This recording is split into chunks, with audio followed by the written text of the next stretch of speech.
Hey guys, it's Nathan from Catholic Fitness here, and today we've got episode 2, episode dos, and you guys have asked for this video for a while, and this is the one I wanted to make first as my topic video. I thought it'd be fun to make, to kind of not break the ice, but to kind of get comfortable with talking about stuff and giving me kind of ideas and feedback of how to arrange my videos, I guess.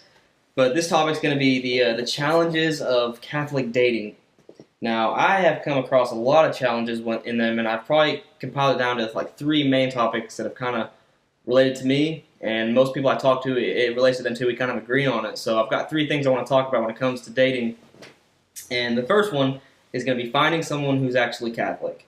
Now, I live in a part of the country where there's not a lot of Catholics. It's very Protestant where I live. It's the Bible Belt, if you've ever heard of it. Banjos playing, that kind of scene. Um, so I mean, for me, finding someone who's actually Catholic is really, really hard. Everyone around here, I'm probably the only Catholic within like 500 square miles, give or take.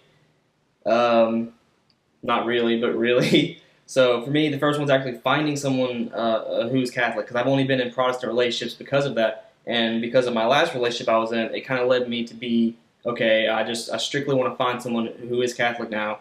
For the faith reasons, because the way I see it, God is the most fundamentally important part of my life, and I want to share that exact same faith with someone, and it makes it only harder when someone is of the opposite faith or you try to have an interfaith relationship, because I've experienced that.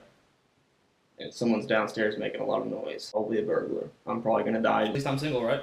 That's the first one. Second one is going to be finding someone who is actually a practicing, but not only a practicing, but a practicing spiritual Catholic.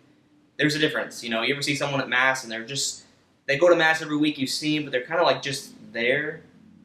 You try to talk to them about the faith if you ever have the opportunity to, and they kind of know about the faith just because they're there, but they're not really practicing. It's hard to explain. And I'm not saying you have to be like a literal Mother Teresa for me to relate to you and talk to you, but, you know, if I ask you about stuff and I want to have a conversation, I want to share my faith, I want to grow in my faith, okay?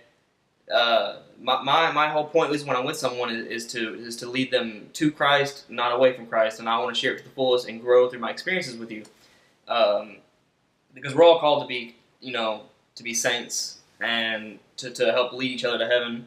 So I want to share that with someone, especially, you know, in marriage. And it's kind of hard for me to relate to people if you're just kind of there. So there's a difference between actually, 1, being Catholic, 2, being, you know, a practicing Catholic. And the third one leads me to modesty. Now, I'm going to make a few more videos about like chastity and purity, because I've kind of had some personal experiences with a lot of those things.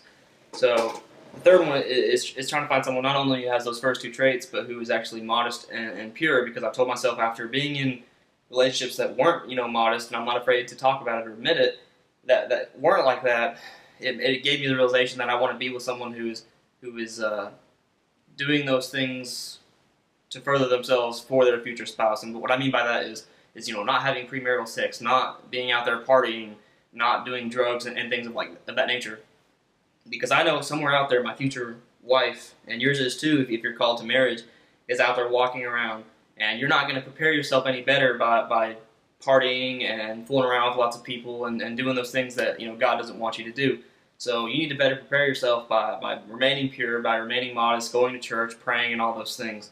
So those are kind of the 3 things that I've come across, in short, that I've kind of experienced. And I wish I had the time to go into detail, but my videos would probably be like 4 days long just on this topic. I could talk about it forever. But let me know what you guys think if you kind of experienced those things too. And remember, stay on the path, and God bless.